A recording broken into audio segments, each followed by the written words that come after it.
Wisconsin volleyball's disastrous loss to Penn State is nothing but a distant memory now. Neither the cold nor the snow could cool off the Packers' red-hot offense this evening. With the Schumacher siblings leading the team in scoring, you might think that there's a little sibling rivalry. But according to them, that simply isn't the case. It may be the last day of the year, but the Big Ten season is just beginning for Wisconsin basketball. Sadly, Melvin Gordon's record-breaking performance last weekend against Nebraska was broken just 1 week after it was set. As for the team, they did pretty well. Today's Packers-Patriots game lived up to all the hype, with Aaron Rodgers and Tom Brady throwing for a combined 4 touchdown passes. The first 2 weeks are in the books. The Badgers have a bye week before returning here against Bowling Green. In Camp Randall Stadium, Eric Jacobson, Fox 47 Sports. It's safe to say for Madison Capital's Alec Vanko, hockey is a family affair. First game, I think my mom ordered 32 tickets. I think she called in. And like other sports at a young age, the long drives and weekends often require lots of family support. It takes a lot of work, from the parents driving you to practice every night to the hotel rooms that they spent the money on, and in the weekends it's a lot of work. But life, as in hockey, can quickly change. In the middle of the night, I received a text from my neighbor saying the ambulance was at my house, and so I finally called the home phone, and my mom got put on that phone, and the first thing I heard in the background is the DA coming down and saying, "That's it." Alec's dad had died in his sleep. He was 55 years old. But instead of quitting the sport he loves, Vanko continues to keep playing for his family and his dad. That's where I have my fun. And then getting back into hockey is what my dad would want me to do. And fulfilling his dream, playing in the NHL, is something he and his dad have always wanted. And to keep that dream alive, he leaves a reminder of the goals yet to come. Before every game, I leave an extra ticket, one for my dad, just so he always knows that he can have that spot, but I know he's watching from up above. In Madison, Eric Jacobson, News 3 Sports. Well, just 2 weeks ago, the sky was falling for the Packers. But after blowout wins against the Bears and Vikings, all is well again in Green Bay.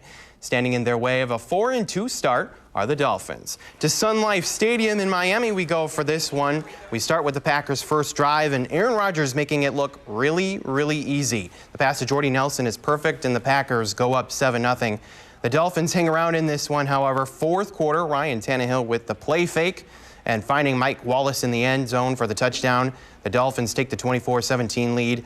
Aaron Rodgers given one last chance, down 4 on the last drive, ball on the Dolphins 15.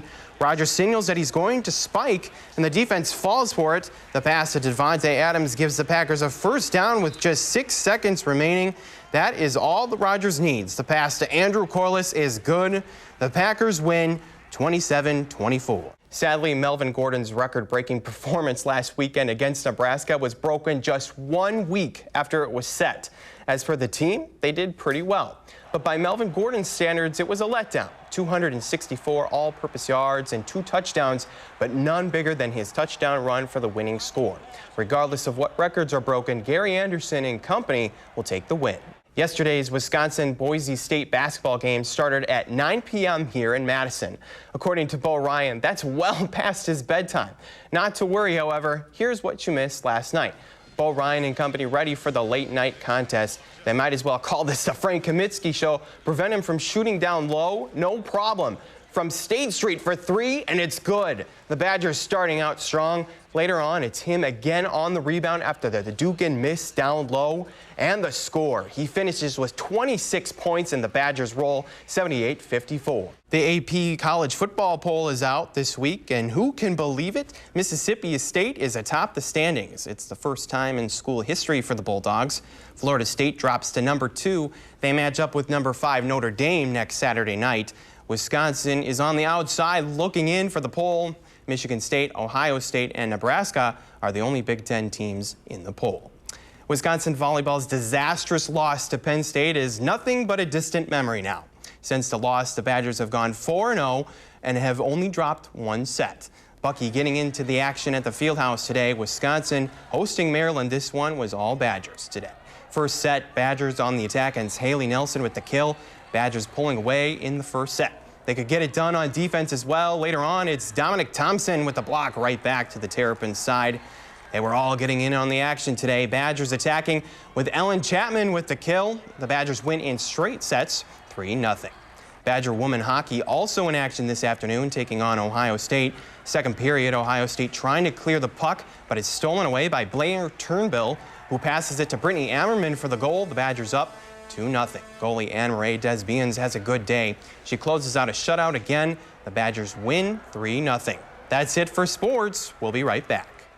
The Verona cheerleading squad is just like any other, with laughs and smiles that set an example for the entire school. Except for 3 special girls. My coach in college had a special needs cheer team, so just watching that team perform gave me a lot of ideas on how I can incorporate them. Just beginning this year, the team aims to include everyone, and the result has been overwhelming support. I think it's pretty great that we can show all the people in our school and community that just because you're in a wheelchair doesn't mean that you can't be a cheerleader. When she's able to do something, for one, I cry because I just can't even believe it. And when her face just gets a smile that goes across the whole, cheek to cheek, and she's so proud of herself. With the rest of the team's full support, these girls know exactly where they fit in. Talking to friends, not being home alone, and being bored, not doing nothing. Always fun here, laughs. And while the team may not always win on the field, the team on the sidelines has already won. It's really great that the message is getting sent that, no matter what you are or who you are, that there's someplace that you can be. And making this group of kids a little more special. Hello. In Verona, Eric Jacobson, News 3 Sports. Your first time is thrilling. Really scary, but thrilling. You might say it's a little crazy, but the folks at the Rock Aqua Jays jet skiing team are flying sky high. Over water, of course, on skis. You have to be both strong physically, and also what people don't know is you have to be pretty strong mentally. Imagine going to the gym and standing under 1,000 pounds. That's the equivalent of it. With ages ranging from 3 to 50, there's a role for everyone and anyone. Well, our veteran skiers definitely add a lot to the team. A lot of knowledge. Most of them have been around for decades. The younger skiers, a lot of them, their parents ski. They're just kind of born into the club, and they get out there going behind the boat and no fear. But with the national competition a few days away, there's plenty for members to balance, and not just on the water. A lot of these kids learn life lessons that are going to be valuable to them their whole life. They may not understand it right now, but it's interesting. I've gotten quite a few different letters over the years saying, thanks for pushing me, thanks for making me chase my dreams, those kind of things. But with a little practice, everyone can stand tall. In Janesville, Eric Jacobson, News 3 Sports. They don't look like your typical athletes, but don't tell that to these group of kids. Yeah, in my mind I treat it like a sport, but instead of using brute strength like in football, we use our minds. Janesville Parker's Rockin' Robots team does everything a sports team does, even down to the game their robots play. You work as a team, as a well-oiled machine, and it takes a bit of skill to be able to do that and be that fluent. You have to have a game plan. After advancing past the first round of the robot competition, the team headed to the Edward Jones Dome, home of the St. Louis Rams. It was crazy. It was playing in an NFL stadium. We're used to playing on one field in just a corner of a stadium, and now we have 5 or 6 fields in a big NFL stadium. And like a Super Bowl, a little halftime entertainment as well. will.i.am performed at a halftime show. It was breathtaking for me. But like any other athlete, this team is playing for more than just a competition. It's also an opportunity. There are $25 million in scholarships to different universities. Yes, we're going against teams, but we're an alliance together. It's not really about competing, it's about, learning it. And while you might not see them on a basketball court, this team is lighting up the competition. In Janesville, Eric Jacobson, News 3 Sports.